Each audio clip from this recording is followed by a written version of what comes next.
tá essa quarentena aí? Todo mundo estudando? Vamos para mais uma aula online? Vem comigo, é hora da história.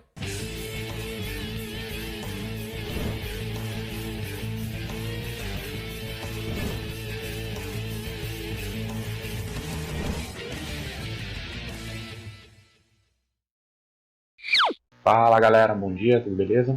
Aqui quem fala é o professor Alan, sejam bem-vindos a mais uma aula online. Mas antes da gente começar com o conteúdo, se liga nesse recado. Se você está com alguma dúvida, precisa falar comigo, ou até mesmo com outro professor, é só você baixar esse aplicativo aqui, o Google Chat. Ele é bem leve, cabe no seu celular, ele também pertence ao Google, e aí você vai me procurar por esse e-mail aí, ó, alan.domingos@sef.bf.gov.br, porque aí ele vai aparecer para mim aqui como se fosse um chat do WhatsApp. E aí eu vou poder tirar todas as suas dúvidas. Todos os professores do nono ano estão utilizando ele, viu? Uma dica bem bacana.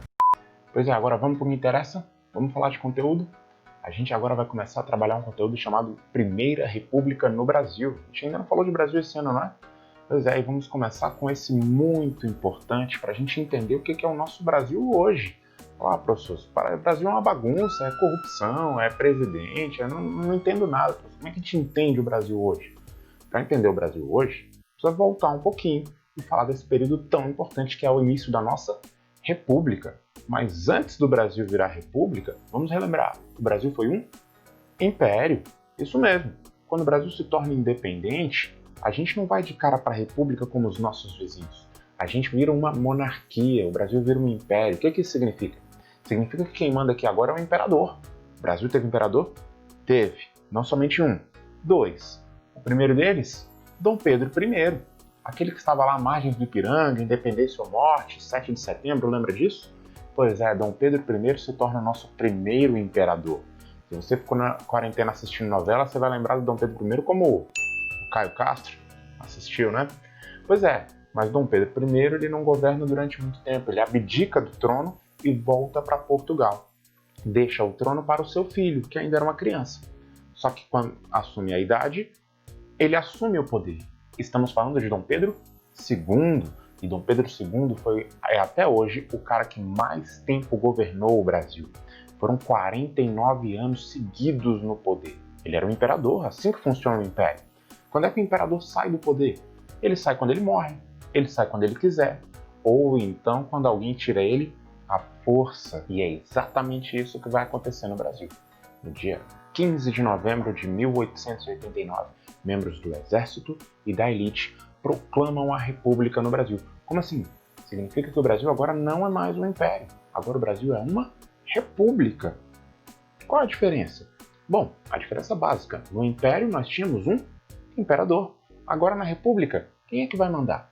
No dia 15 de novembro de 1889, esses membros do exército e da elite chegaram para Dom Pedro II e falaram: Dom Pedro II, muito obrigado por tudo, mas agora não é o senhor que manda mais. Quem vai mandar aqui agora somos nós. O Brasil deixou de ser um império, uma monarquia, e se tornou uma república presidencialista. Se no império manda o imperador, na república manda quem? Agora quem vai mandar é um presidente, o presidente da república. Olha aí como já está começando a ficar parecido com os dias de hoje, não é? Pois é. E no Império, o imperador ele manda por quanto tempo quiser, não é? Até morrer. Dom Pedro II ficou 49 anos. Numa república, é assim? O presidente pode governar por tanto tempo quanto quiser? Não. O presidente ele já entra sabendo o seu período de mandato. Já entra sabendo quando vai sair. E aí, quando ele sai, o que acontece? Novas eleições e vem um novo presidente. E aí, como é que se escolhe esse presidente? Lá na época do Império, o imperador ele virou imperador por quê? Porque ele era filho do outro imperador, não é? E o presidente é assim? O filho do presidente é que assume? Não. São novas eleições com outros candidatos e quem vencer governa. Ou seja, o povo é chamado para escolher quem é que vai governar. Essas são as principais diferenças do Império para a República. Mas pensa comigo, essa nossa República ela já começou um pouco estranha, não é? Proclamação da República é um nome muito bonito. Que outro nome a gente pode chamar para o que aconteceu lá no 15 de novembro? Podemos chamar de golpe. Golpe? Foi golpe? Não vai ter golpe. Foi golpe? Vamos pensar. O que significa um golpe de Estado? É quando alguém que deveria governar é tirado à força por outra pessoa que não deveria governar e fala, dá licença, quem vai mandar aqui agora sou eu e não você. Quando isso acontece, nós chamamos de golpe de Estado. Proclamação da República foi um golpe? Foi um golpe contra Dom Pedro II, foi um golpe contra a monarquia. E aí no Brasil, golpe é quase que rotina. Esse não vai ser o último golpe na nossa história, eles acontecem várias vezes ao longo da nossa república. E toda vez que um golpe acontece, a galera não gosta muito de chamar de golpe, eles sempre dão um nome mais bonitinho, um nome mais chique. Por exemplo, não vamos chamar de golpe, vamos chamar de impeachment. Mas no fundo você sabe, foi golpe. A mesma coisa em 1889. Não vamos chamar de golpe, vamos chamar de proclamação da República. Olha que nome chique. Tem até feriado para isso hoje em dia. Mas no fundo você sabe, foi um golpe. Assim já começa a nossa república. Ela já começou com um golpe, ela já começou meio torta. Aí você pensa, nossa, professor, a república no Brasil hoje é uma bagunça. Se olhar lá para trás, ela já começou bagunçada, tem como dar certo? E aí tem mais um detalhe. Numa república, precisa de povo. O Brasil, lá atrás, final do século XIX, tinha povo? Aí você pensa, claro, professor, claro que tinha povo. Tinha um monte de gente aí no Brasil, como é que não tinha povo? Não. Povo é uma coisa, gente é outra, gente tinha mesmo. Quando eu estou falando de povo, eu estou falando de gente consciente dos seus direitos, consciente para escolher direitinho quem é que vai governar, quem você vai colocar no poder para tomar os rumos da nação. Lá atrás, o Brasil tinha povo? E hoje? Tem um povo consciente assim para escolher bem o presidente? Se a gente voltar lá para trás, vai ver que teve gente que falou que o povo assistiu bestializado à proclamação da República. Como assim bestializado? Se eu te falar, ô seu bestializado, tu vai gostar? Pois é, bestializado parece com besta, não é? O povo assistiu meio besta tudo aquilo que estava acontecendo. O que é que tá rolando ali? Os cavalos, militar, é o quê? Ah, o Brasil não é mais império, não? O Brasil é o quê? República? Presidente? Mudou alguma coisa na vida do povão?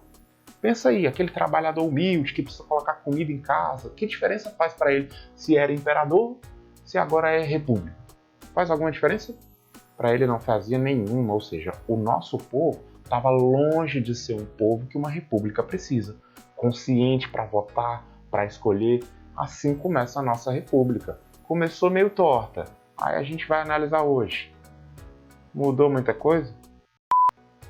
Podemos dividir a Primeira República em dois momentos. O primeiro deles, a gente chama de a República da Espada. Por que ela ganha esse nome?